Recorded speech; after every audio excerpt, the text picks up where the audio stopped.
Question 1. System analysis indicates that an insurance entity's financial statements are being prepared for regulatory submission. The entity is owned by a large manufacturing conglomerate and exclusively underwrites the property and casualty risks of its parent company and its subsidiaries. The accountant is tasked with determining the appropriate regulatory classification for reporting purposes. Which of the following approaches best ensures compliance with the relevant regulatory framework for insurance accounting and finance? Option A. Examining the entity's ownership structure and its primary purpose of insuring the risks of its related entities. Option B. Applying the same regulatory reporting standards used for publicly traded commercial insurance companies. Option C. Assessing the total volume of insurance premiums generated by the entity annually. Option D. Verifying the accounting software used by the entity to ensure it supports standard insurance reporting. Correct answer is A. Examining the entity's ownership structure and its primary purpose of insuring the risks of its related entities. Explanation. Scenario analysis.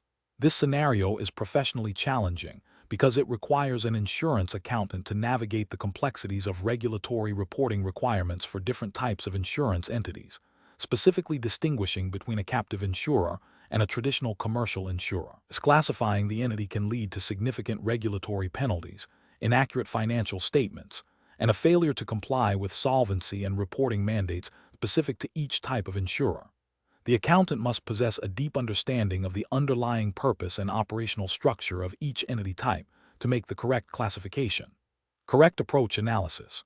The correct approach involves meticulously examining the ownership structure, primary purpose, and operational scope of the entity. A captive insurer is typically owned by its insureds, often a parent company or group of companies, and exists primarily to insure the risks of its owners, rather than the general public.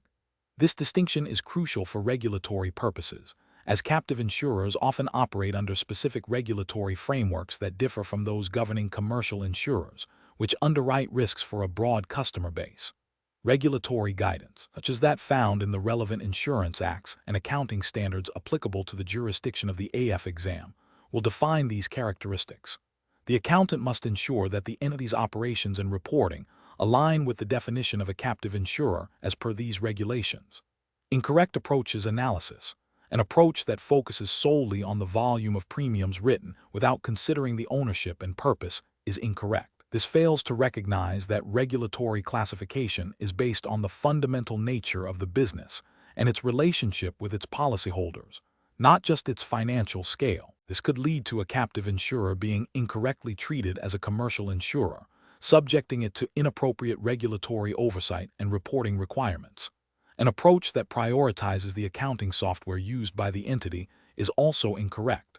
While accounting software facilitates reporting, the classification of an insurance entity is a substantive regulatory and operational matter, not a technological one. The software's capabilities do not alter the legal or operational definition of the entity. An approach that assumes all entities writing insurance are subject to the same regulatory framework is fundamentally flawed. Different types of insurers, such as captives, mutuals, and stock companies, are often subject to distinct regulatory regimes designed to address their unique risk profiles, ownership structures, and market interactions. This oversight is critical for maintaining financial stability and protecting policyholders. Professional reasoning. Professionals should adopt a systematic approach that begins with understanding the entity's foundational characteristics, who owns it, who it insures, and its primary business objective. This should be followed by a thorough review of the applicable regulatory framework for insurance entities within the relevant jurisdiction. If there is ambiguity, seeking clarification from regulatory bodies or legal counsel specializing in insurance regulation is essential. The decision-making process should always prioritize compliance with the spirit and letter of the law, ensuring accurate financial reporting and appropriate regulatory treatment. Question 2. The efficiency study reveals that the company's current accounting practices for its investment portfolio may not fully align with regulatory expectations for distinguishing between recurring investment income and realized gains or losses from the disposal of assets. Which of the following approaches best reflects the required regulatory compliance for accounting for investment income and gains/losses under the Associated Insurance Accounting and Finance (AIAF) exam framework? Option A. Recognize all cash received from investments, including proceeds from sales and dividends, as a single category of investment income in the period received. Option B. Differentiate between interest and dividend income, recognizing them as earned over time, and recognize realized gains or losses from the sale of investments only at the point of sale. Option C. Classify all realized gains from investment sales as other comprehensive income to reflect the long-term nature of the investment strategy. Option D. Defer the recognition of any realized investment gains until the end of the fiscal year to allow for a more comprehensive review of portfolio performance. The correct answer is A. Recognize all cash received from investments, including proceeds from sales and dividends, as a single category of investment income in the period received. Explanation. The efficiency study reveals a need to refine how an insurance company accounts for investment income and gains/losses. This scenario is professionally challenging because it requires a nuanced understanding of regulatory requirements for financial reporting, specifically concerning the classification and recognition of investment income versus capital gains/losses.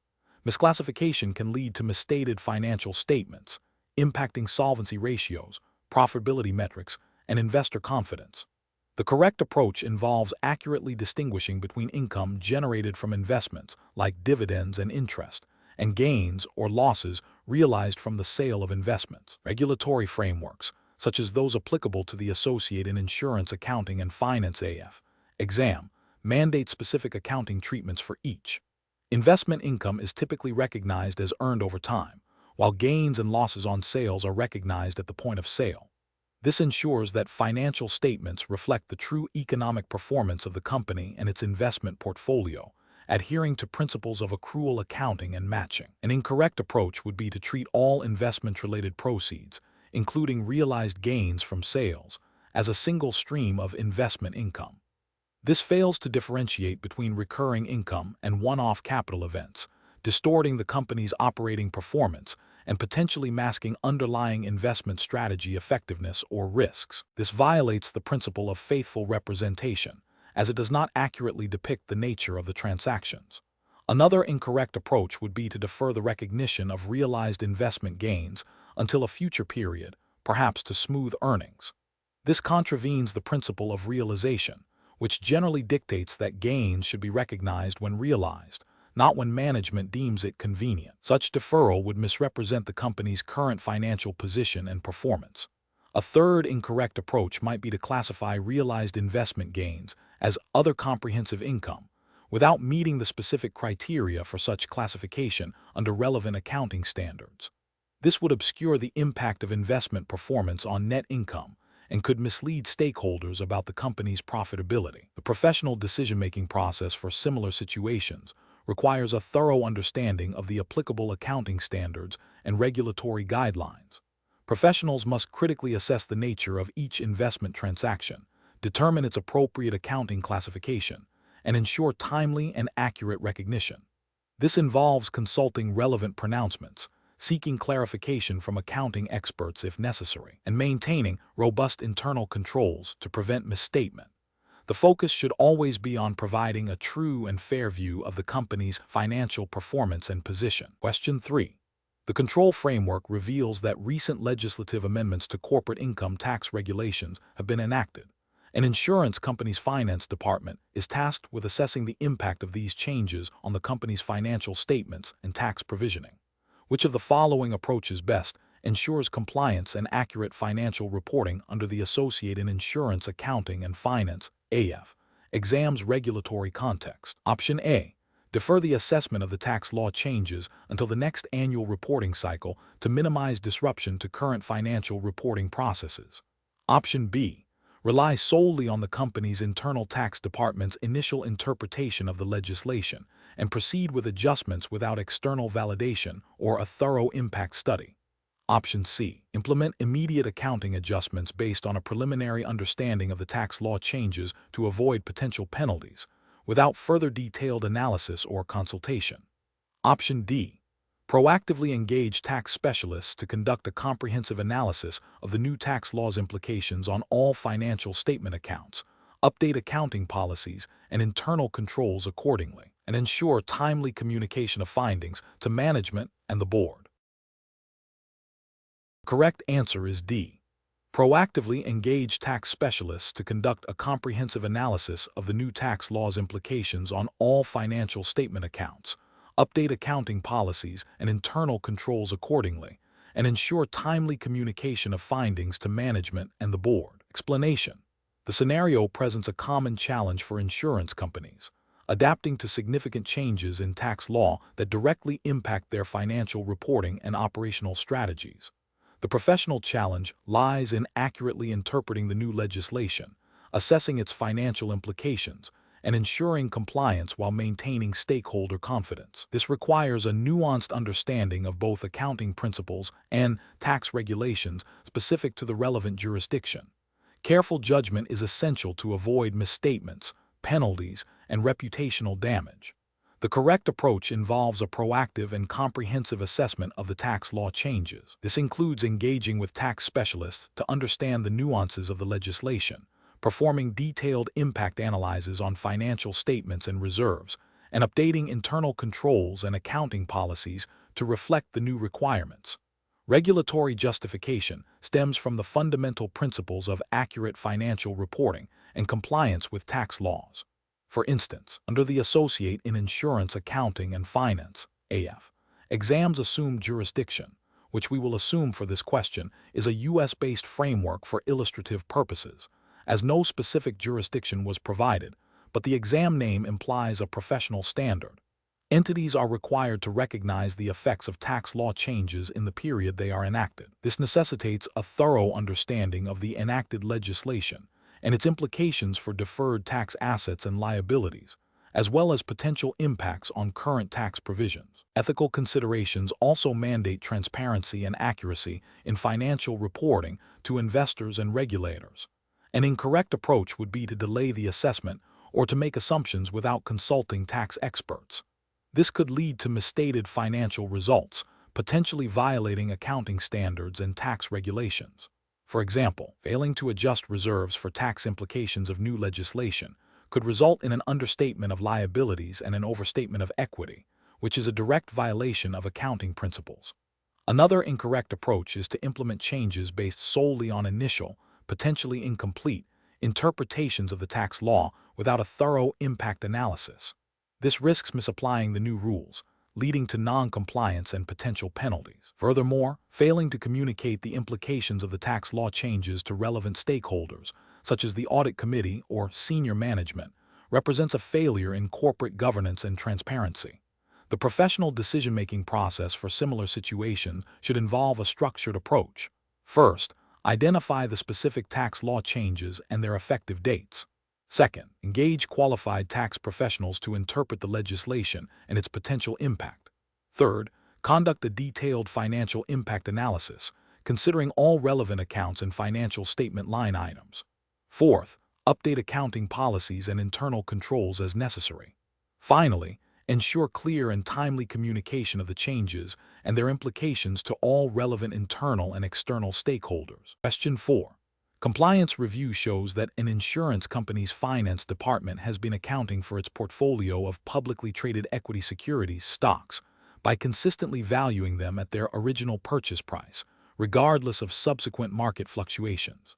This approach has been applied to all equity holdings, irrespective of whether they are held for trading or long-term investment purposes. Which of the following approaches best aligns with the regulatory framework and accounting principles expected for the Associate in Insurance Accounting and Finance (AIAF) exam regarding the accounting for equity securities? Option A. Valuing equity securities at their fair value, but only recognizing unrealized gains, while deferring the recognition of unrealized losses. Option B. Valuing equity securities at their fair value at each reporting date, with changes in fair value recognized in net income or other comprehensive income as appropriate based on classification. Option C. Valuing equity securities at their historical cost and only recognizing gains or losses when the securities are sold. Option D. Classifying equity securities as a liability on the balance sheet and recognizing dividend payments as interest expense. The correct answer is B. valuing equity securities at their fair value at each reporting date, with changes in fair value recognized in net income or other comprehensive income as appropriate based on classification. Explanation: this scenario is professionally challenging because it requires an insurance company's finance department to navigate the complex accounting and reporting requirements for equity securities, stocks, while adhering strictly to the regulatory framework governing the Associated Insurance Accounting and Finance AIAF exam. The core challenge lies in correctly classifying and valuing these investments, which directly impacts the financial statements and regulatory compliance. Misclassification or improper valuation can lead to inaccurate financial reporting, potentially misleading stakeholders and regulators, and could result in penalties or sanctions. Careful judgment is required to ensure that the accounting treatment aligns with the specific guidelines applicable to insurance entities under the AIAF exam's jurisdiction. The correct approach involves applying the principles of fair value accounting for equity securities, as mandated by the relevant accounting standards applicable to insurance companies within the AIAF exam's jurisdiction. This typically means recognizing unrealized gains and losses in net income or other comprehensive income, depending on the specific classification and intent of holding the securities. The regulatory framework for the AIAF exam emphasizes accurate financial reporting and adherence to accounting standards that reflect the economic reality of these investments. Properly accounting for equity securities ensures transparency and reliability in the financial statements, which is crucial for regulatory oversight and investor confidence. An incorrect approach would be to consistently value equity securities at their historical cost without considering subsequent changes in fair value. This fails to comply with fair value accounting principles, which are fundamental for reflecting the current economic worth of assets. Such an approach would distort the financial position and performance of the insurance company, potentially understating or overstating asset values and income. Another incorrect approach would be to selectively recognize gains on equity securities while deferring the recognition of losses. This selective recognition is a violation of accounting principles that require symmetrical treatment of gains and losses. It misrepresents the true performance of the investment portfolio and can be seen as an attempt to manipulate financial results, leading to regulatory scrutiny and potential sanctions. A further incorrect approach would be to classify equity securities as liabilities on the balance sheet. Equity securities represent ownership interests, not obligations to pay, and therefore must be presented as assets. Misclassifying them as liabilities would fundamentally misrepresent the company's capital structure and financial obligations, leading to severely flawed financial reporting. The professional decision-making process for similar situations should begin with a thorough understanding of the specific accounting standards and regulatory requirements applicable to the entity and the type of financial instrument. This involves consulting relevant pronouncements, seeking clarification from accounting experts or regulatory bodies if necessary, and ensuring that all transactions and valuations are documented comprehensively. Professionals must prioritize accuracy, transparency, and compliance in all financial reporting activities, always acting in the best interest of the stakeholders and the integrity of the financial markets. Question 5. What factors determine whether a contract should be accounted for as reinsurance, impacting the recognition of premiums and claims under the Associated Insurance Accounting and Finance AIAF exam's regulatory framework? Option A. The legal title of the contract is a reinsurance agreement as stated by the counterparties. Option B. The simplicity of the contract's terms and conditions, making it easy to administer. Option C. The extent to which the contract effectively transfers significant insurance risk from the ceding insurer to the reinsurer. Option D. The total volume of premiums exchanged between the parties, regardless of risk allocation. The correct answer is C. The extent to which the contract effectively transfers significant insurance risk from the ceding insurer to the reinsurer. Explanation: this scenario is professionally challenging because it requires an insurance accountant to make a judgment call on the appropriate accounting treatment for a complex reinsurance arrangement. The challenge lies in correctly interpreting the substance of the contract versus its legal form, ensuring compliance with accounting standards, and accurately reflecting the financial position and performance of the insurer. The specific nature of the reinsurance contract, particularly its risk transfer characteristics, is paramount. The correct approach involves a thorough assessment of whether the reinsurance contract effectively transfers significant insurance risk from the ceding insurer to the reinsurer. This requires evaluating the contract's terms and conditions, including the amount of risk retained by the ceding insurer, the probability of significant loss for the reinsurer, and the timing of cash flows. If significant insurance risk is transferred, the contract is accounted for as reinsurance, with premiums and claims recognized accordingly. This aligns with the fundamental principles of insurance accounting, which aim to reflect the economic reality of risk transfer. Regulatory frameworks, such as those governing insurance accounting and finance, mandate that financial statements accurately represent the underlying transactions. Mischaracterizing a contract can lead to misstated financial results, potentially misleading stakeholders and regulators. An incorrect approach would be to solely rely on the legal form of the contract, without considering its economic substance. For example, if a contract is legally structured as reinsurance but, in substance, does not transfer significant insurance risk, e.g., it is essentially a financing arrangement or a deposit, accounting for it as true reinsurance would be inappropriate. This failure to look beyond the legal form and assess the economic reality constitutes a breach of accounting principles and regulatory requirements. Another incorrect approach would be to apply a simplified accounting treatment based on the volume of premiums or claims without a proper risk assessment.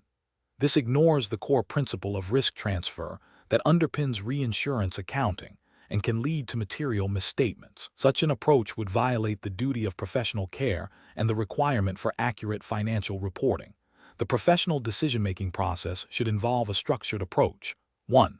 Understand the contract. Thoroughly review all terms and conditions of the reinsurance agreement. 2.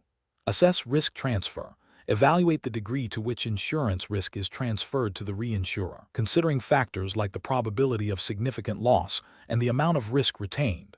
3. Consult accounting standards. Refer to relevant accounting pronouncements and guidance applicable to insurance contracts and reinsurance. 4. Seek expert advice. If the contract is complex or ambiguous, consult with internal or external experts in insurance accounting and actuarial science. 5. Document the decision. Clearly document the rationale for the chosen accounting treatment, including the assessment of risk transfer and the basis for applying specific accounting standards. Question 6. Examination of the data shows that an insurance entity is reviewing its capital adequacy framework. The entity's finance department has proposed several methods to assess its capital requirements under the risk-based capital (RBC) regime. Which of the following approaches best aligns with the principles of robust capital adequacy and regulatory compliance for an insurer operating within the jurisdiction relevant to the AIAF exam? Option A. Adopting a simplified capital estimation based on a fixed percentage of gross written premiums, assuming this provides a sufficient buffer for most scenarios. Option B. Focusing primarily on achieving the statutory minimum capital requirement without a detailed analysis of the specific risk exposures inherent in the insurer's portfolio. Option C. Implementing a comprehensive RBC calculation that meticulously accounts for all prescribed risk categories, underwriting, credit, market, operational, using current data and methodologies as defined by the applicable regulatory framework. Option D. Utilizing historical average capital levels as a benchmark, assuming past performance is indicative of future capital needs. The correct answer is C. Implementing a comprehensive RBC calculation that meticulously accounts for all prescribed risk categories, underwriting, credit, market, operational, using current data and methodologies as defined by the applicable regulatory framework. Explanation. This scenario is professionally challenging because it requires an insurance entity to balance the need for robust capital adequacy with the practicalities of operational efficiency and stakeholder expectations. The core challenge lies in interpreting and applying the risk-based capital (RBC) framework not just as a compliance exercise, but as a strategic tool for financial stability and solvency. Professionals must understand that RBC is designed to ensure an insurer can absorb unexpected losses, and deviations from its principles can have significant implications for policyholder protection and market confidence. The correct approach involves a thorough understanding of the specific RBC requirements applicable to the insurer's lines of business and domicile, as stipulated by the relevant regulatory framework for the Associated Insurance Accounting and Finance AIAF exam. This means accurately identifying all relevant risk factors, underwriting, credit, market, operational, and applying the prescribed methodologies to calculate the capital charge for each. The regulatory justification for this approach is paramount. Failure to adhere to the prescribed RBC calculations and minimum capital requirements directly violates solvency regulations designed to protect policyholders. Ethically, it represents a commitment to transparency and sound financial management. An incorrect approach would be to adopt a simplified or rule of thumb method for estimating capital needs without rigorous adherence to the RBC framework. This is a regulatory failure because it bypasses the detailed risk assessment mandated by solvency regulations, potentially understating the true capital required. Ethically, it demonstrates a lack of diligence and a disregard for the principles of prudent financial management. Another incorrect approach would be to focus solely on meeting the minimum RBC ratio without considering the volatility of the underlying risks or the insurer's specific business profile. This is a regulatory failure, as it may lead to a technically compliant but practically vulnerable capital position, failing to adequately buffer against adverse events. Ethically, it prioritizes superficial compliance over genuine financial resilience. A third incorrect approach might involve selectively applying risk factors or using outdated data, which is a direct violation of regulatory requirements for accurate and current risk assessment, and an ethical breach due to misrepresentation of the insurer's risk profile. The professional decision-making process for similar situations should involve a systematic review of the applicable regulatory framework, a detailed assessment of all identified risks, and the application of the prescribed RBC methodologies. Professionals should consult with actuarial and risk management teams to ensure accuracy and completeness. When in doubt, seeking clarification from regulators or engaging independent expert advice is crucial. The ultimate goal is to ensure that the insurer's capital position is not only compliant, but also genuinely adequate to withstand foreseeable and unforeseeable financial stresses, thereby upholding policyholder interests and market integrity. Question 7. When evaluating the financial reporting requirements for an insurance company operating within the United States, which of the following best reflects the primary accounting framework mandated for solvency and policyholder protection purposes by state insurance regulators? Option A. Statutory accounting principles, SAP, are the primary framework, emphasizing conservatism to ensure an insurer's ability to meet its obligations. Option B. International Financial Reporting Standards, IFs, are the primary framework, offering a globally consistent set of accounting rules. Option C. A hybrid approach combining elements of both GAAP and SAP, allowing flexibility in reporting based on management's discretion. Option D. Generally accepted accounting principles, GAAP, are the primary framework, providing a fair presentation of financial position and performance for a broad audience. The correct answer is A. Statutory accounting principles, SAP, are the primary framework, emphasizing conservatism to ensure an insurer's ability to meet its obligations. Explanation: this scenario is professionally challenging because it requires an insurance accountant to navigate the fundamental differences between two distinct accounting frameworks, generally accepted accounting principles, GAAP, and statutory accounting principles, SAP, in the context of regulatory compliance. The core of the challenge lies in understanding that, while GAAP focuses on providing a fair presentation of financial position and performance for a broad audience, SAP is specifically designed to protect policyholders by ensuring the solvency and financial strength of insurance companies. Misinterpreting or misapplying these principles can lead to inaccurate financial reporting, regulatory noncompliance, and potential financial instability for the insurer. The correct approach involves recognizing that statutory accounting principles are paramount for regulatory reporting purposes in the insurance industry. SAP is designed to be conservative, emphasizing asset valuation and liability estimation in a manner that ensures an insurer can meet its obligations to policyholders, even under adverse conditions. This means that for regulatory filings, an accountant must adhere strictly to SAP, which often involves different valuation methods for assets and liabilities compared to GAAP.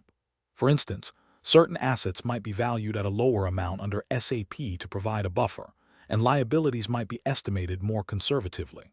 The regulatory framework for insurance, as overseen by state insurance departments in the U.S., mandates the use of SAP for statutory financial statements. Failure to comply with SAP for these filings can result in penalties, sanctions, and regulatory scrutiny. An incorrect approach would be to solely apply GAAP principles to statutory financial reporting. GAAP, while providing a comprehensive view of financial performance, is not designed with the specific solvency concerns of insurance regulation in mind.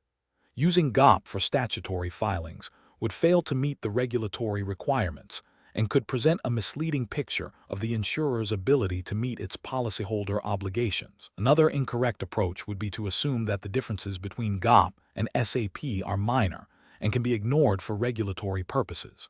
This overlooks the fundamental purpose of SAP, which is to ensure policyholder protection and insurer solvency through a conservative accounting framework. The regulatory framework explicitly requires adherence to SAP for statutory reporting, and treating these differences as insignificant is a direct violation of these mandates. Professionals should approach this situation by first identifying the specific reporting requirement. If the report is for regulatory purposes, e.g., annual statements filed with state insurance departments, then SAP must be applied. If the report is for external stakeholders like investors or creditors and is not a regulatory filing, GAAP might be appropriate, but often a reconciliation between SAP and GAAP is provided. The professional decision-making process involves understanding the purpose of the financial statement, identifying the applicable accounting framework, SAP for statutory, GAAP for general purpose, and meticulously applying the rules of the designated framework, paying close attention to the specific valuation and recognition differences between the two. Consulting regulatory guidance and actuarial reports is crucial for accurate SAP application. Question 8. Risk assessment procedures indicate that an insurance entity is considering a significant allocation to a private equity fund. Which of the following approaches best aligns with the regulatory framework and prudential requirements for such an investment under the Associate in Insurance Accounting and Finance (AIAF) exams jurisdiction? Option A. Invest in the private equity fund based on recommendations from industry peers, without independent verification of the fund's underlying risks or regulatory compliance. Option B. Allocate capital to the private equity fund without fully understanding its liquidity profile or its potential impact on the insurer's overall solvency and asset liability management. Option C. Prioritize the private equity fund's historical performance data, focusing on maximizing short-term returns to enhance the insurer's profitability. Option D. Conduct extensive due diligence on the private equity fund's investment strategy, manager expertise, operational controls, and governance, ensuring compliance with specific AIAF jurisdictional rules for valuation, reporting, and capital treatment of alternative assets.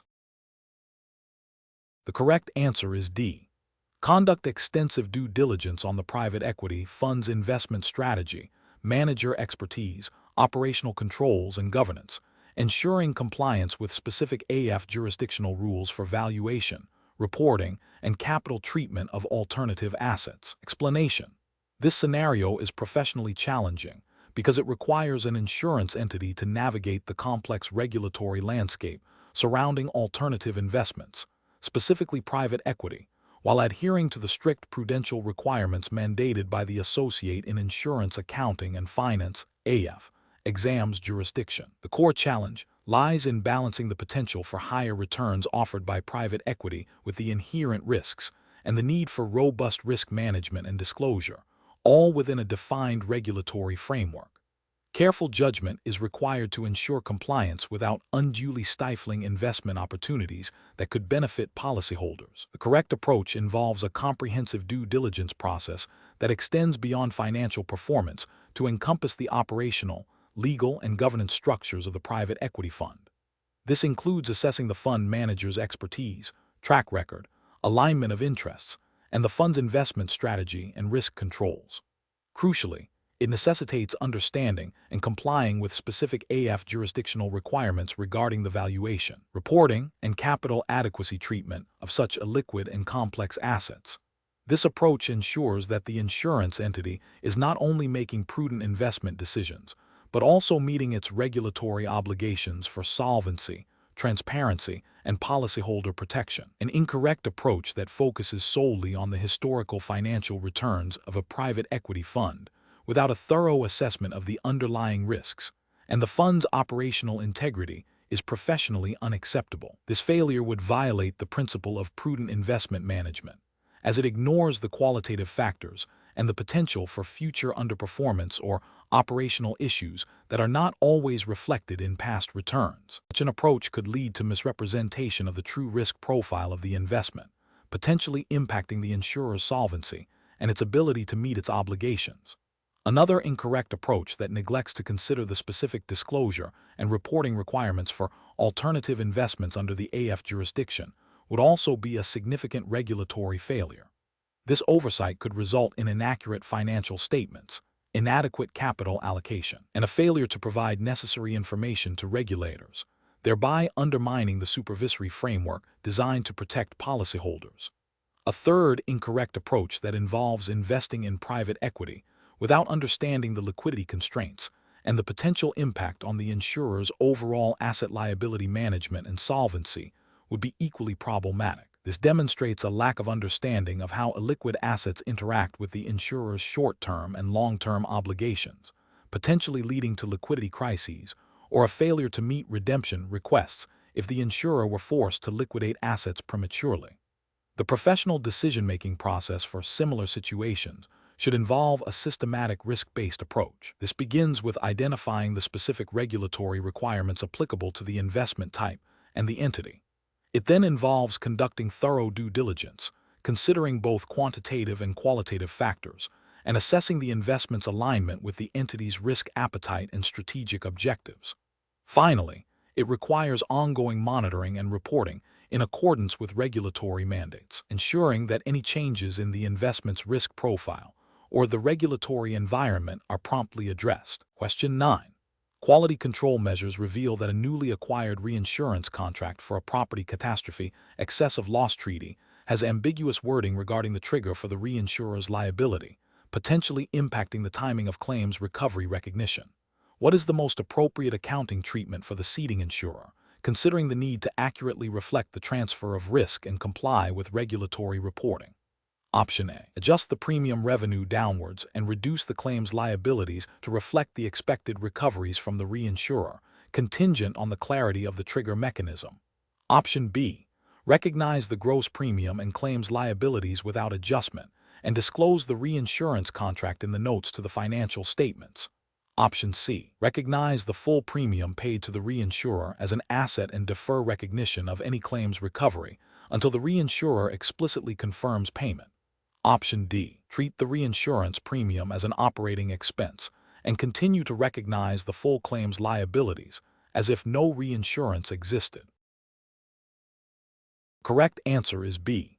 Recognize the gross premium and claims liabilities without adjustment and disclose the reinsurance contract in the notes to the financial statements. Explanation. This scenario is professionally challenging because it requires an insurance accountant to interpret the impact of a reinsurance contract on financial statements, specifically concerning the recognition of premium and claims liabilities. The challenge lies in accurately reflecting the economic substance of the reinsurance arrangement, ensuring compliance with accounting standards and regulatory reporting requirements for the Associate in Insurance Accounting and Finance AIAF exam jurisdiction.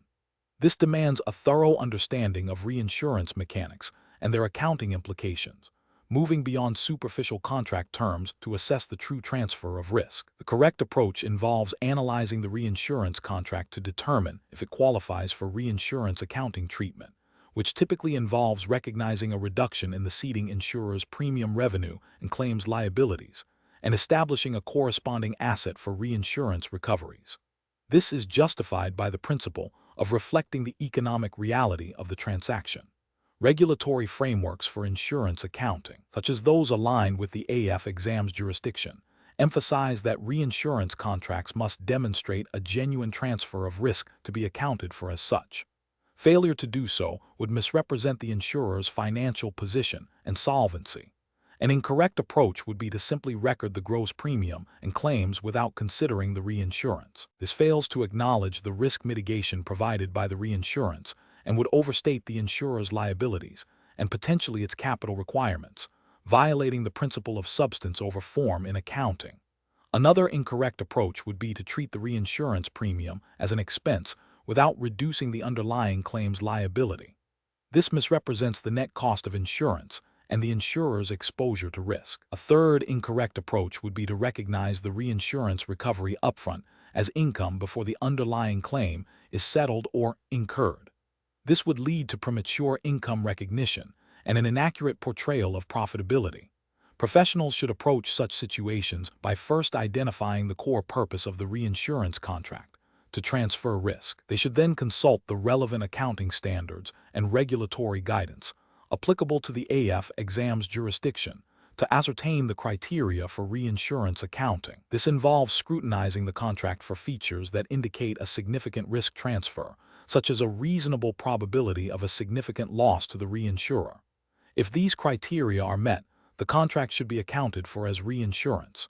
If not, it may be treated as a deposit or financing arrangement with different accounting implications. Question 10. Regulatory review indicates that an insurance company is preparing its annual statutory financial statements. The company's internal accounting team has prepared a draft that largely reflects its GAAP-based financial reporting, with some adjustments made for specific items. The Chief Financial Officer is concerned that this approach may not fully align with the strict requirements for statutory filings. Which of the following approaches best adheres to the regulatory framework for statutory accounting principles, SAP, for insurance companies? Option A. Prepare the statutory financial statements by focusing on the presentation of revenue and expense recognition that aligns with industry best practices, assuming this will implicitly satisfy SAP requirements. Option B. Prepare the statutory financial statement by primarily using the company's GAAP-based financial statements and making only minor adjustments for items explicitly mandated by SAP, such as certain types of investments. Option C. Prepare the statutory financial statements by applying a blend of SAP and GAAP principles, selecting the accounting treatments that present the most favorable financial position for the company, as long as they are generally accepted accounting practices. Option D. Prepare the statutory financial statements by applying SAP comprehensively, ensuring all assets are valued conservatively and all liabilities, including unearned premiums and future policy benefits, are adequately reserved according to SAP guidelines, even if this differs significantly from GAAP. The correct answer is D. Prepare the statutory financial statements by applying SAP comprehensively, ensuring all assets are valued conservatively, and all liabilities, including unearned premiums and future policy benefits, are adequately reserved according to SAP guidelines, even if this differs significantly from GAAP. Explanation. This scenario is professionally challenging because it requires the insurance entity to navigate the fundamental differences between statutory accounting principles, SAP, and generally accepted accounting principles, GAAP, when presenting financial information. The challenge lies in ensuring that the statutory filings, which are primarily for regulatory oversight and solvency assessment, accurately reflect the company's financial position according to SAP, even if it means deviating from GAAP reporting. A failure to adhere to SAP can lead to regulatory sanctions, including fines, suspension of license, or even receivership, due to the direct impact on solvency ratios and policyholder protection.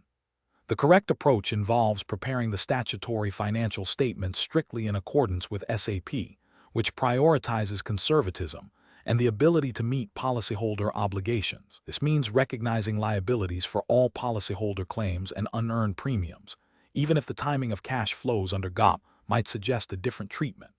SAP's emphasis on conservatism ensures that regulators have a clear and prudent view of the insurer's financial strength, safeguarding policyholders.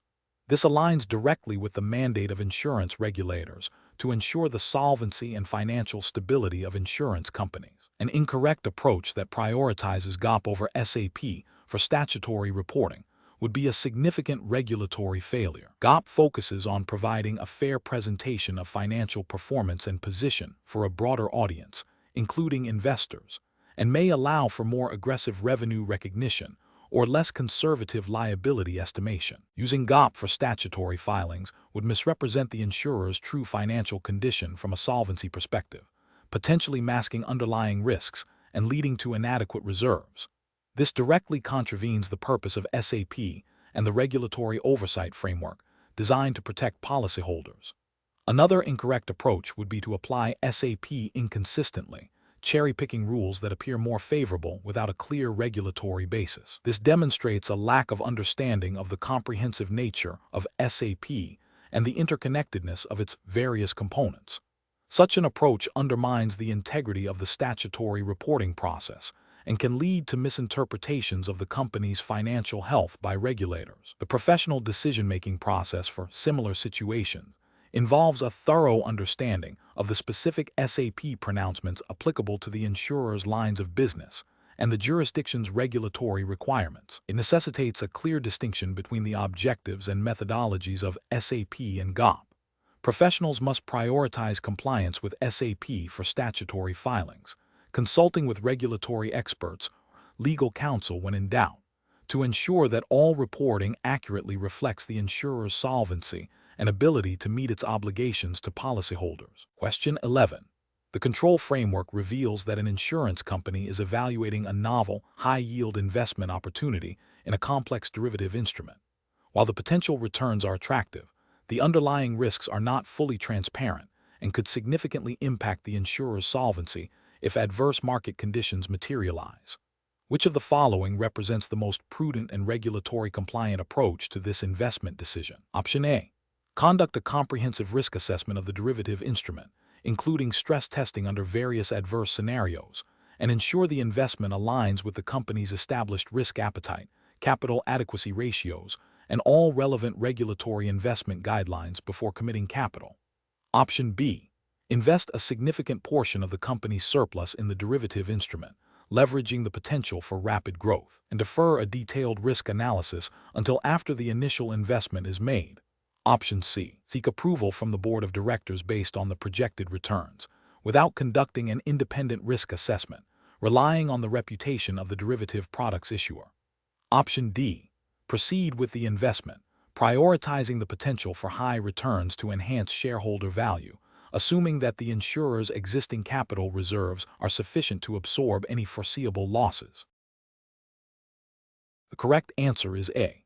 Conduct a comprehensive risk assessment of the derivative instrument, including stress testing under various adverse scenarios, and ensure the investment aligns with the company's established risk appetite, capital adequacy ratios, and all relevant regulatory investment guidelines before committing capital. Explanation. The control framework reveals a scenario where an insurance company is considering an investment in a new, innovative financial product. This product offers potentially high returns but carries significant, albeit complex, risks that are not fully understood by the company's investment committee. The professional challenge lies in balancing the fiduciary duty to maximize returns for policyholders and shareholders with the paramount regulatory obligation to ensure the safety and soundness of the insurer. This requires a deep understanding of regulatory constraints on insurance company investments, which are designed to protect policyholders from insolvency. The correct approach involves a thorough due diligence process that rigorously assesses the risks of the new product against the company's risk appetite and capital requirements, ensuring compliance with all applicable investment regulations. This includes seeking expert opinion, stress testing the investment under various adverse scenarios, and confirming that the investment aligns with the insurer's overall financial strength and solvency margins, as mandated by regulatory bodies. The regulatory justification is rooted in principles of prudent person rules and solvency requirements, which dictate that insurers must invest in a manner that safeguards their ability to meet policyholder obligations. An incorrect approach would be to proceed with the investment based solely on the potential for high returns, without adequately understanding or mitigating the associated risks. This demonstrates a failure to adhere to the principle of prudence and a disregard for the regulatory imperative to maintain solvency.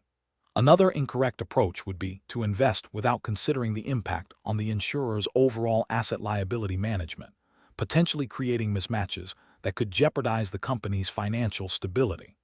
This ignores the holistic view regulators expect insurers to take regarding their investment portfolios. A further incorrect approach would be to circumvent internal risk assessment procedures or to rely on incomplete information, which constitutes a breach of internal controls and regulatory expectations for robust governance. Professionals should employ a decision-making framework that prioritizes regulatory compliance and policyholder protection. This involves a systematic risk assessment, thorough due diligence, consultation with legal and compliance experts, and a clear understanding of the insurer's risk tolerance and capital position. Any investment decision must be supported by comprehensive documentation, demonstrating adherence to regulatory guidelines and sound financial principles. Question 12. The evaluation methodology shows that an insurance company's investment portfolio contains a mix of government bonds, corporate bonds, equities, and a small allocation to venture capital funds. The company's finance department has presented a report that categorizes all these investments as readily marketable and suitable for meeting short-term liquidity needs. Which of the following best reflects the regulatory perspective on this portfolio composition and its classification for solvency and liquidity purposes? Option A. The regulatory perspective would focus solely on the overall market value of the portfolio, assuming that a positive market value indicates regulatory compliance for both liquidity and solvency.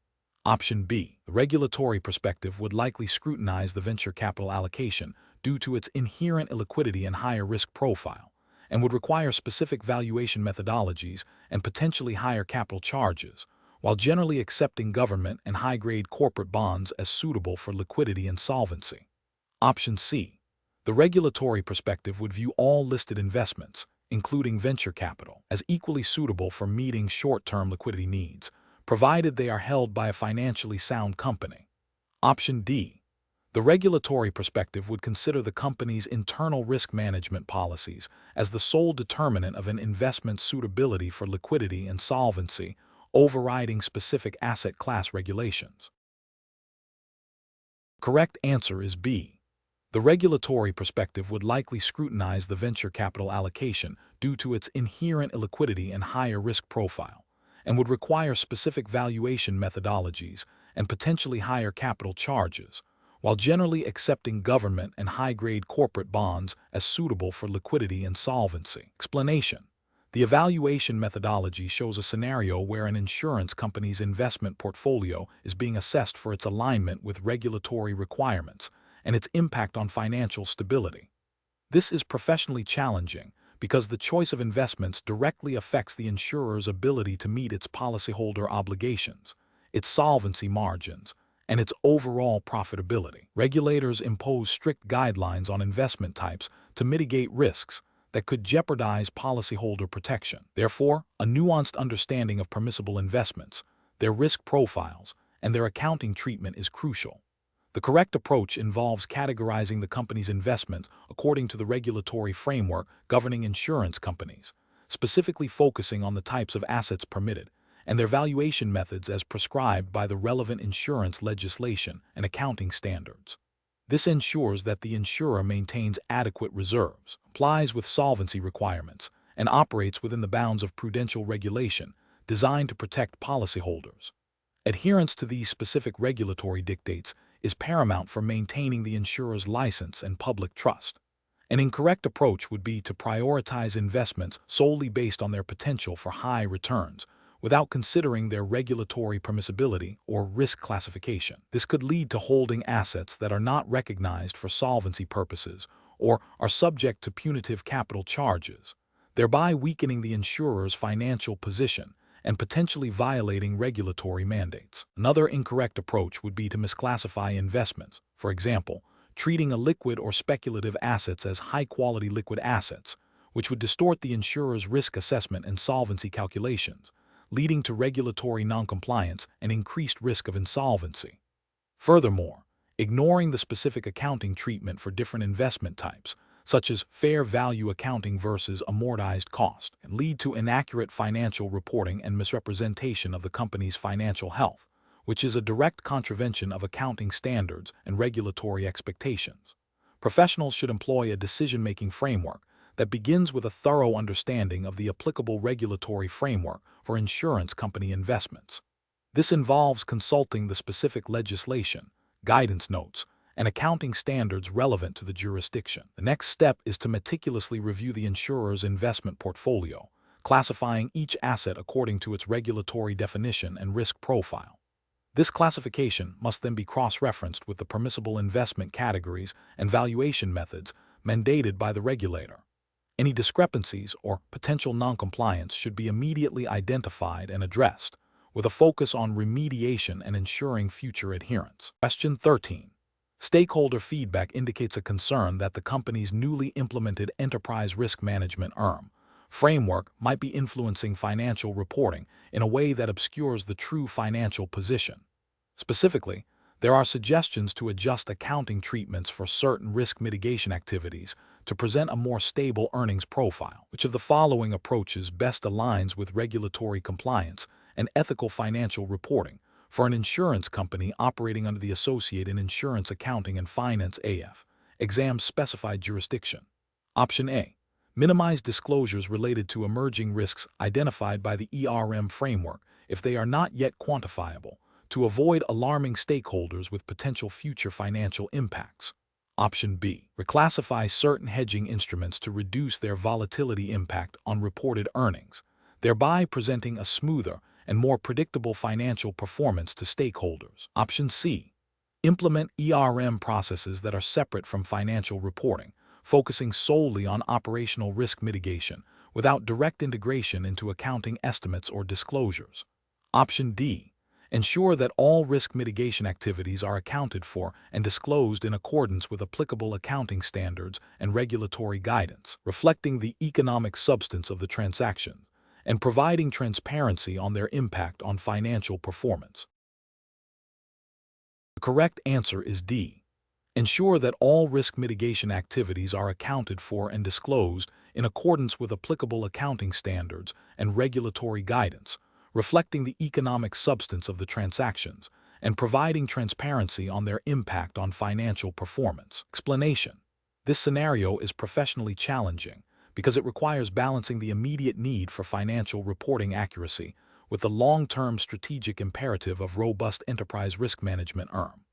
The challenge lies in ensuring that risk management activities, while crucial for solvency and operational stability, do not unduly distort financial reporting or create a perception of manipulation. Careful judgment is required to distinguish between legitimate risk mitigation strategies and accounting treatments that might obscure the true financial position. The correct approach involves integrating ERM principles into the financial reporting process in a transparent and compliant manner. This means that risk management activities, such as hedging or capital allocation based on risk appetite, should be reflected in the financial statements according to applicable accounting standards and regulatory requirements. For instance, if a company uses derivatives to hedge interest rate risk, the accounting for these derivatives must comply with relevant accounting standards, e.g., IFRS 9 or US GAAP, and be disclosed appropriately. The ERM framework should inform the assessment of the probability and impact of risks, which in turn influences accounting estimates and disclosures. Regulatory justification stems from the need for financial statements to present a true and fair view of the company's financial position and performance, as mandated by insurance regulators and accounting standard setters. This includes ensuring that all material risks are identified, assessed, and appropriately accounted for. An incorrect approach that prioritizes short-term financial reporting gains over ERM principles would be to understate or ignore material risks in financial disclosures to present a more favorable financial picture. This violates the fundamental principle of transparency and can mislead stakeholders, potentially leading to regulatory sanctions and loss of confidence. Another incorrect approach would be to aggressively reclassify or misrepresent risk mitigation activities to artificially inflate reported profits or reduce reported losses, which is a form of accounting manipulation and a direct breach of regulatory and ethical obligations. A third incorrect approach would be to implement ERM processes that are purely cosmetic, lacking genuine integration with financial reporting and decision-making, thereby failing to provide a true reflection of the company's risk profile and its impact on financial performance. Professionals should adopt a decision-making framework that emphasizes the interconnectedness of ERM and financial reporting. This involves 1. Understanding the applicable accounting standards and regulatory requirements for insurance companies. 2. Ensuring that the ERM framework is designed to identify and assess risks that could materially impact financial statements. 3. collaborating closely between risk management, finance, and accounting teams to ensure consistent interpretation and application of risk information in financial reporting. 4.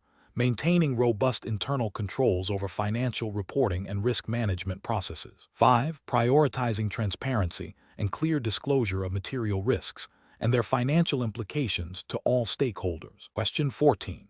Research into the financial health of an insurance company reveals a significant, albeit temporary, shortfall in its solvency capital requirements due to an unexpected increase in claims from a specific line of business.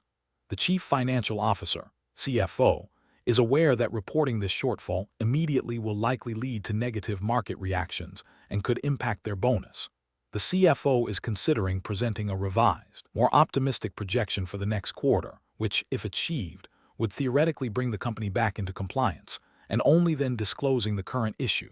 What is the most ethically and regulatorily sound approach for the CFO to take? Option A.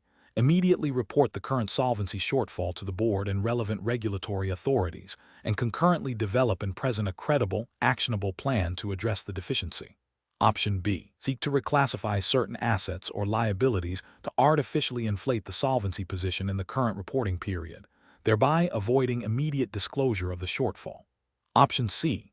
Delay reporting the current solvency shortfall, focusing instead on communicating the optimistic projection for the next quarter to stakeholders, with the intention of addressing the issue once compliance is re-established.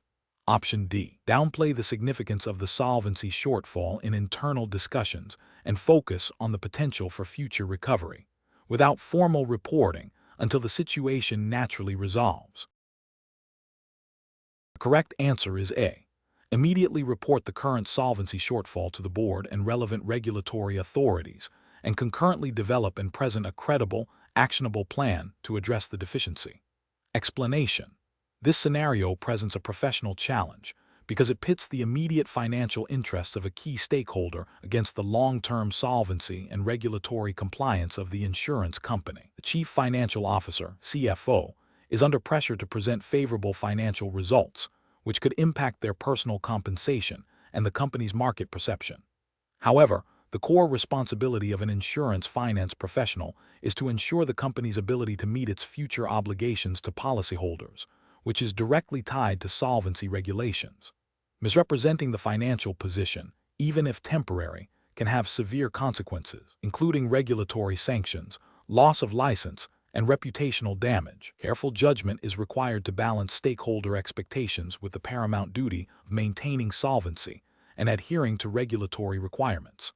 The correct approach involves transparently reporting the financial position, including the impact of the identified solvency issues, and developing a credible plan to address them.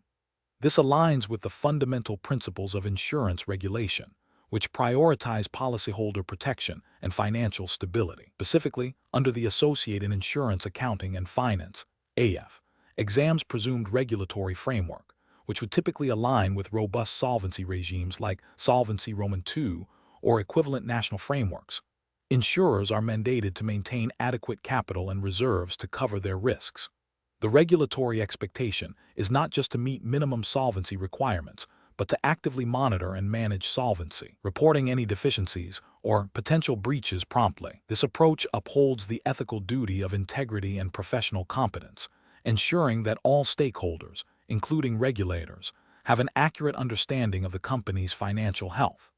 An incorrect approach would be to delay or obscure the reporting of the solvency issue to avoid immediate negative consequences. This could involve selectively presenting data, using aggressive accounting interpretations to mask the shortfall, or suggesting a plan to address the issue that is not realistic or timely. Such actions would constitute a failure to comply with regulatory reporting obligations, which typically require timely and accurate disclosure of material financial information, including solvency status. Ethically, this approach violates the principles of honesty and transparency. It also demonstrates a lack of professional competence if the CFO is not actively seeking to rectify the situation in accordance with regulatory expectations. Furthermore, attempting to manipulate financial reporting to meet short-term goals at the expense of long-term solvency is a direct contravention of the fiduciary duty owed to policyholders and the broader financial system. A professional decision-making process for similar situations should begin with a thorough understanding of the relevant solvency regulations and accounting standards. The professional must then objectively assess the financial situation and its implications for solvency. If a deficiency is identified, the immediate priority should be to communicate this accurately and promptly to the board of directors and relevant regulatory bodies, as required. Simultaneously, a robust and actionable plan to rectify the solvency position must be developed and presented. This involves engaging with senior management and potentially seeking external expertise if necessary. The decision-making framework emphasizes proactive risk management, transparent communication, and unwavering adherence to regulatory and ethical obligations, prioritizing the long-term stability of the insurer and the protection of policyholders above all else. Question 15. To address the challenge of presenting loss reserves for a new and volatile insurance product, an actuary is presented with two distinct methodologies by management. One methodology, while less complex and yielding a more favorable current financial picture, relies on limited historical data and makes optimistic assumptions about future claim development. The other methodology is more sophisticated, incorporates a wider range of data, and considers more conservative assumptions, but results in a higher reserve requirement, potentially impacting reported profits negatively in the short term. The actuary believes the more sophisticated methodology is actuarially sounder and more representative of the true liability. What is the most appropriate course of action for the actuary? Option A. Inform management that the company must use the less complex methodology as it is easier to explain to external stakeholders, and the actuary will adjust assumptions within that framework to achieve a more acceptable reserve figure. Option B. Adopt the less complex methodology that management prefers because it presents a more favorable financial picture, as this can help boost investor confidence and support the company's growth initiatives. Option C. Propose a hybrid approach that averages the results of both methodologies to find a middle ground that satisfies management's desire for a better financial outcome, while appearing to use a more robust method. Option D. Recommend the more sophisticated and actuarially sound methodology, clearly documenting the rationale and potential implications, and engaging in further discussion with management regarding the importance of accurate reserving for long-term solvency. The correct answer is D. Recommend the more sophisticated and actuarially sound methodology, clearly documenting the rationale and potential implications, and engaging in further discussion with management regarding the importance of accurate reserving for long-term solvency. Explanation. This scenario presents a professional challenge because it pits the immediate financial interests of the company against the long-term solvency and regulatory compliance requirements of the insurance industry. The actuary is under pressure to present a favorable financial picture, which could influence investor confidence and management bonuses. However, the core responsibility of an actuary is to provide an objective and sound estimate of future liabilities, ensuring the company can meet its obligations to policyholders. Misrepresenting loss reserves, even with the intention of short-term gain, can lead to severe financial distress, regulatory sanctions, and reputational damage. The correct approach involves using a robust and well-supported loss reserving methodology that accurately reflects the best estimate of ultimate losses, considering all available data and relevant actuarial principles. This approach prioritizes the principle of conservatism and prudence, which are fundamental to insurance regulation. Specifically, it aligns with the regulatory framework's emphasis on ensuring that insurers maintain adequate reserves to cover their liabilities. This is often codified in regulations requiring reserves to be based on sound actuarial principles and to be sufficient to meet all claims. The actuary's professional duty, as guided by actuarial standards of practice and regulatory oversight, is to provide an unbiased estimate, even if it is less favorable in the short term. An incorrect approach that involves deliberately understating reserves to improve reported profitability would be a direct violation of actuarial standards of practice and insurance regulations. Such an action would fail to meet the requirement for reserves to be sufficient to cover all claims, and would likely be considered a misrepresentation of the company's financial condition. This could lead to regulatory penalties, including fines and potential revocation of the insurer's license. Ethically, it breaches the actuary's duty of integrity and professional responsibility to the public and policyholders.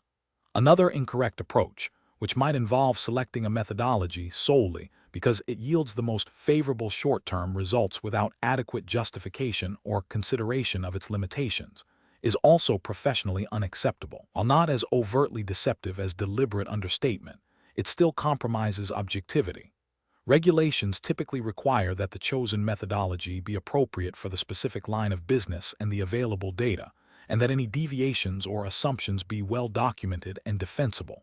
Relying on a methodology simply for its favorable outcome, without rigorous validation, undermines the reliability of the reserve estimate and can lead to future financial instability. A professional decision-making process in such situations should begin with a clear understanding of the actuarial standards of practice and the relevant regulatory requirements for loss reserving. The actuary must then gather and analyze all relevant data, considering various methodologies and their suitability. If management pressures the actuary to adopt a less sound methodology or to manipulate assumptions, the actuary should clearly articulate the professional and regulatory implications of such actions. If the pressure persists, the actuary has a professional and ethical obligation to escalate the issue through appropriate internal channels or, if necessary, to regulatory authorities to uphold the integrity of the reserve estimation process and protect the financial stability of the insurer. Question 16. Analysis of how an insurance company's finance department should approach the implementation of a new accounting standard that has significant implications for the valuation of its long-term liabilities, considering the dual reporting requirements of both generally accepted accounting principles, GAAP, and statutory accounting principles, SAP, mandated by the relevant insurance regulatory body. Option A. Implement the new standard solely based on management's interpretation of its intent, focusing on the presentation of the most favorable financial results under either GAAP or SAP, whichever appears more advantageous at the time. Option B. Conduct a comprehensive review to determine the specific impact of the new standard on both GAAP and SAP reporting, consulting relevant regulatory guidance for SAP, and implementing the standard in a manner that satisfies both sets of requirements, even if it necessitates different accounting treatments for each framework. Option C. Prioritize the adoption of the new standard based on its alignment with GAAP, assuming that statutory regulators will accept the GAAP-based adjustments due to their widespread acceptance in financial reporting. Option D. Delay the implementation of the new standard until further clarification is provided by accounting standard setters, even if this means falling out of compliance with existing regulatory requirements for timely reporting. The correct answer is C. Prioritize the adoption of the new standard based on its alignment with GAAP, assuming that statutory regulators will accept the GAAP-based adjustments due to their widespread acceptance in financial reporting. Explanation. This scenario presents a professional challenge because it requires an insurance accounting and finance professional to balance the need for accurate financial reporting with the complex and evolving regulatory landscape. The core difficulty lies in interpreting and applying specific regulatory requirements that may have subtle implications for how financial transactions and positions are recognized and disclosed. Careful judgment is required to ensure compliance without distorting the true financial picture of the entity. The correct approach involves a thorough understanding of the specific regulatory framework applicable to the Associate in Insurance Accounting and Finance (AIAF) exam, which is assumed to be a particular jurisdiction's insurance regulatory body, e.g., NAIC in the US, PRA in the UK, APRA in Australia, etc. For this example, we will assume US NAIC regulations. This approach prioritizes adherence to the detailed accounting and reporting rules mandated by the relevant insurance regulator. Specifically, it means meticulously applying the prescribed methods for reserving, premium recognition, investment valuation, and solvency reporting as outlined in the statutory accounting principles, SAP, or equivalent. The regulatory justification is paramount. Failure to comply with SAP can lead to regulatory sanctions, fines, and reputational damage. Ethical considerations also demand that financial statements accurately reflect the entity's financial position and performance according to the rules set by the governing body. An incorrect approach that focuses solely on generally accepted accounting principles, GAAP, without adequate consideration for statutory requirements is professionally unacceptable. While GAAP provides a framework for financial reporting, insurance companies operate under a dual reporting system. Statutory accounting is designed to protect policyholders and ensure solvency, often differing significantly from GAAP in areas like asset valuation and liability recognition. Relying solely on GAAP would fail to meet the specific solvency and policyholder protection objectives of statutory regulation, leading to non-compliance and potential regulatory issues. Another incorrect approach that prioritizes management convenience or the presentation of a more favorable financial picture over regulatory mandates is a severe ethical and regulatory failure. This could involve selectively applying accounting treatments or making subjective judgments that deviate from prescribed regulatory methods. Such actions undermine the integrity of financial reporting and can mislead regulators, investors, and other stakeholders about the true financial health of the insurer. The regulatory framework is designed to prevent such manipulation, and deviations are met with strict penalties. A further incorrect approach that involves adopting new accounting standards or interpretations without first assessing their specific impact and applicability under the relevant statutory framework is also problematic. While staying current with accounting developments is important, the primary obligation is to comply with the existing statutory requirements. New standards must be carefully evaluated to determine how they interact with or modify existing statutory rules, and any adoption must be done in a manner that aligns with regulatory guidance. Ignoring this step can lead to inadvertent noncompliance. The professional decision-making process for similar situations should begin with a clear identification of the applicable regulatory framework. This involves consulting the relevant statutes, regulations, and guidance issued by the insurance regulator. Professionals must then meticulously analyze how these requirements apply to the specific financial transactions and reporting obligations of the insurance entity. When in doubt, seeking clarification from the regulator or consulting with legal and accounting experts specializing in insurance regulation is crucial. The ultimate goal is to achieve compliance with the spirit and letter of the law, ensuring both the accuracy of financial reporting and the protection of policyholders. Question 17. The investigation demonstrates that a life insurance company has paid out a significant portion of its surplus to policyholders in the form of dividends. The accounting department has recorded these dividends as a reduction in the company's statutory surplus. However, the tax department is considering how these dividends should be treated for corporate income tax purposes. Option A. Classify the policyholder dividends as a capital expenditure for tax purposes. Option B. Reduce the company's taxable income by the amount of dividends paid, similar to a reduction in equity. Option C. Deduct the policyholder dividends as a business expense in calculating taxable income. Option D. Treat the policyholder dividends as taxable income to the life insurance company. The correct answer is C. Deduct the policyholder dividends as a business expense in calculating taxable income. Explanation. The investigation demonstrates a common challenge in life insurance company taxation, discerning the correct tax treatment of policyholder dividends. This scenario is professionally challenging because the accounting treatment of dividends, as a reduction of surplus or a distribution to owners, can differ from their tax treatment, requiring a nuanced understanding of specific tax legislation.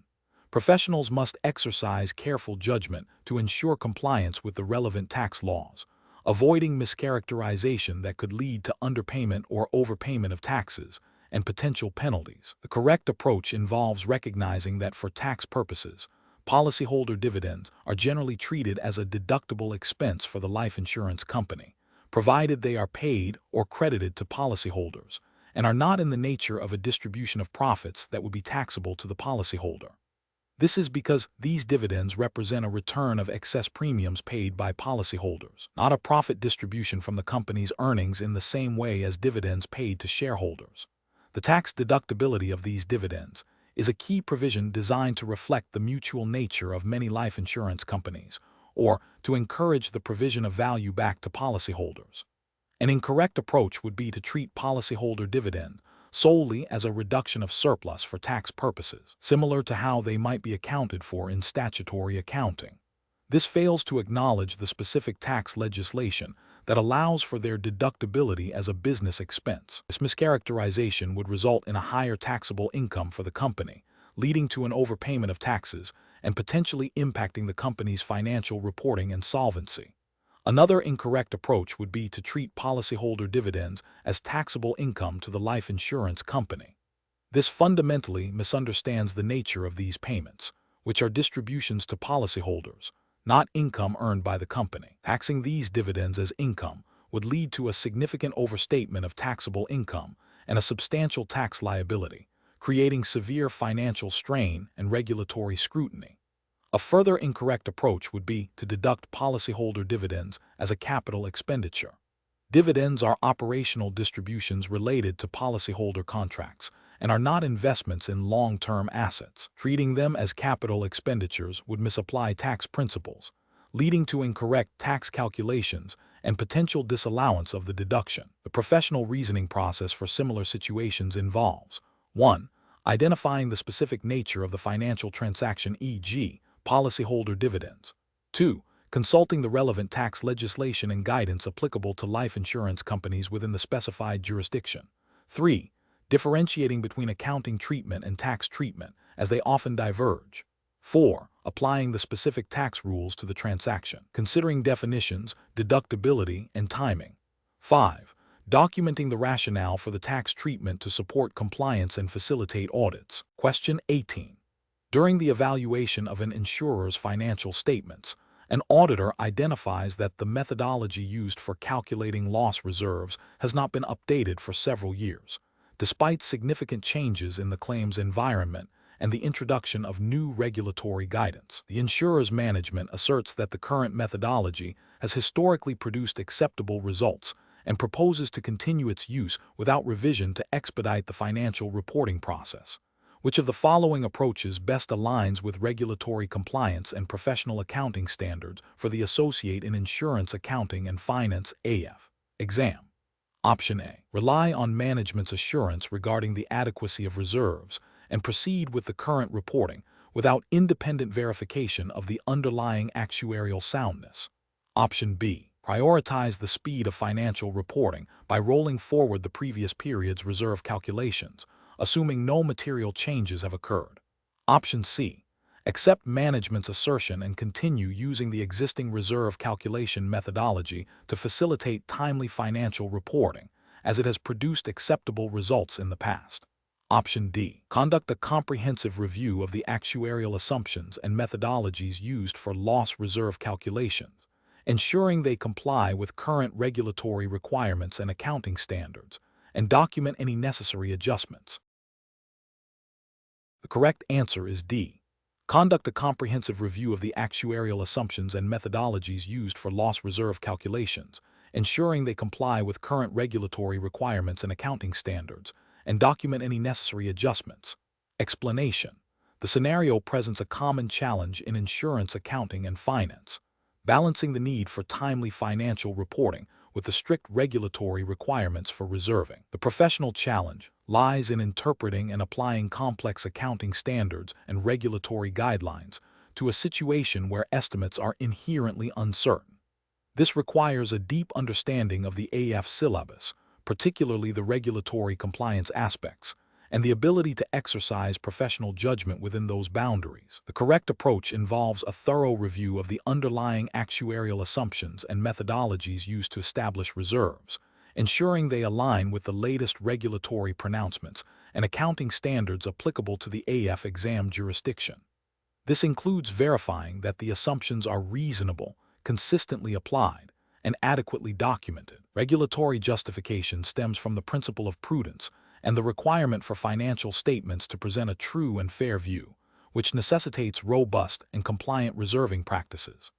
Ethical considerations mandate that actuaries and accountants act with integrity and due care, avoiding any actions that could mislead stakeholders or regulators. An incorrect approach of simply rolling forward prior period reserve calculations without re-evaluating the underlying assumptions fails to meet regulatory requirements for periodic review and may lead to understated or overstated reserves. This violates the principle of prudence and the obligation to reflect current conditions. Another incorrect approach of prioritizing speed of reporting over the accuracy and regulatory compliance of reserves can result in materially misstated financial statements. This demonstrates a lack of due care and professional skepticism, potentially leading to regulatory sanctions and reputational damage. A third incorrect approach of relying solely on management's directives without independent verification of actuarial soundness, disregards the professional responsibility to ensure compliance and accuracy, creating an ethical conflict and a regulatory breach. Professionals should approach such situations by first understanding the specific regulatory framework governing insurance reserves within the AIAF exam's jurisdiction. This involves consulting relevant legislation, regulatory guidance, and professional standards. They should then critically assess the actuarial reports, questioning assumptions and methodologies. Documentation is key. All judgments and decisions must be clearly recorded. If discrepancies or non-compliance are identified, the professional must escalate these concerns through appropriate channels, adhering to professional codes of conduct and regulatory reporting obligations. Question 19.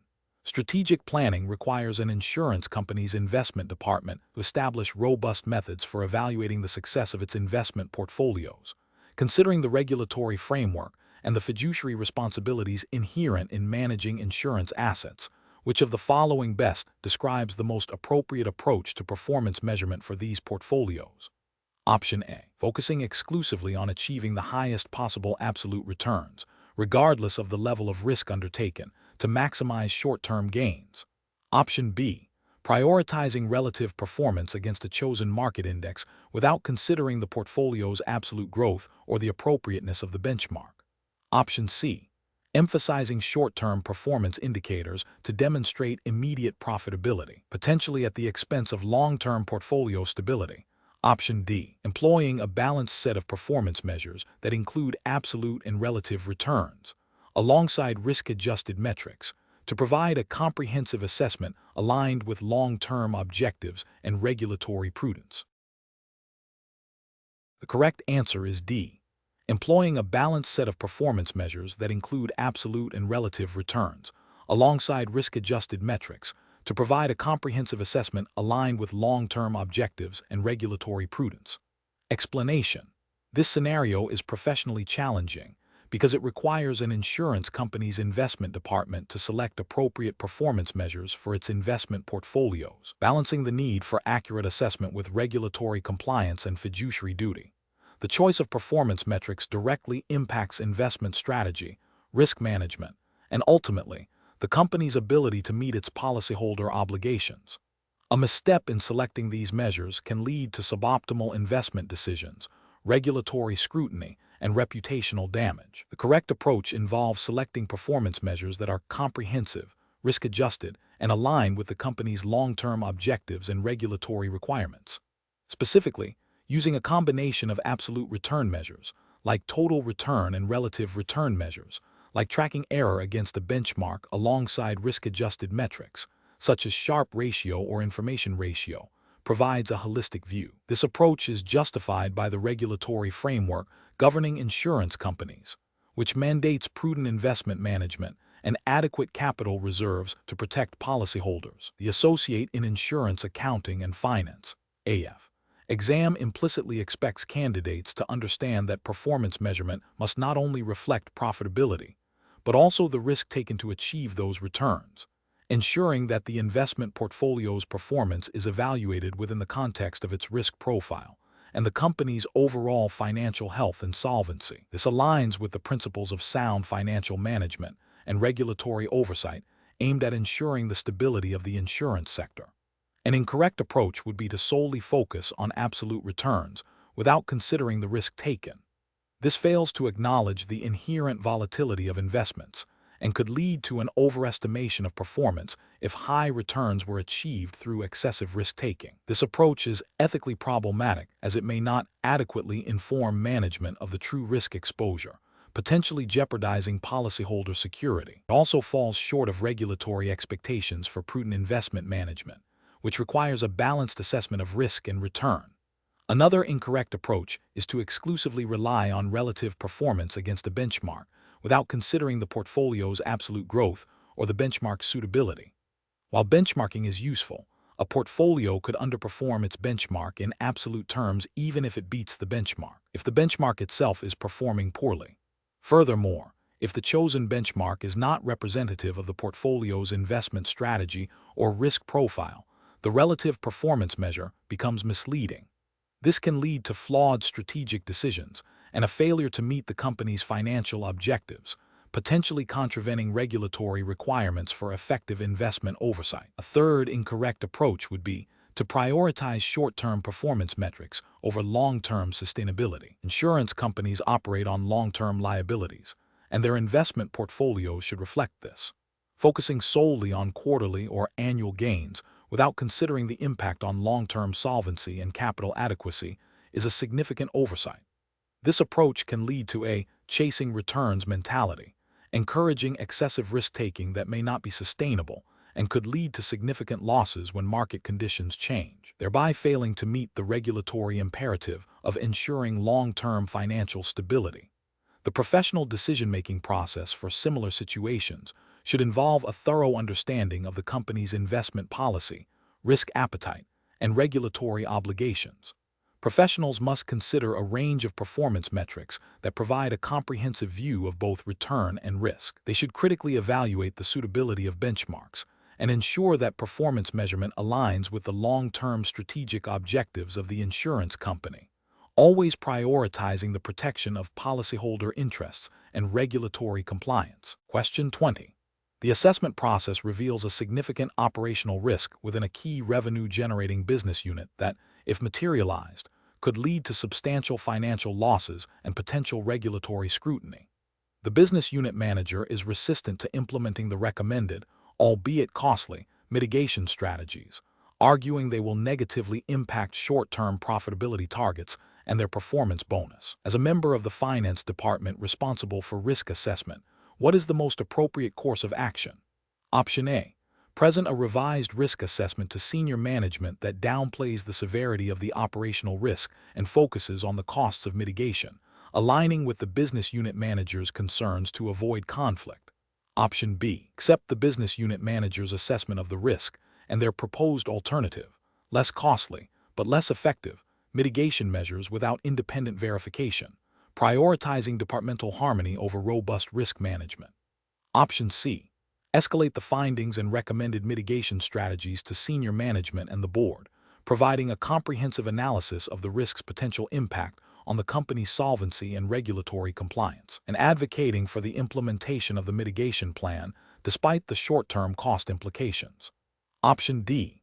Agree with the business unit manager to defer the implementation of costly mitigation strategies until the end of the fiscal year, hoping the risk does not materialize and allowing the business unit to meet its profitability targets. The correct answer is C.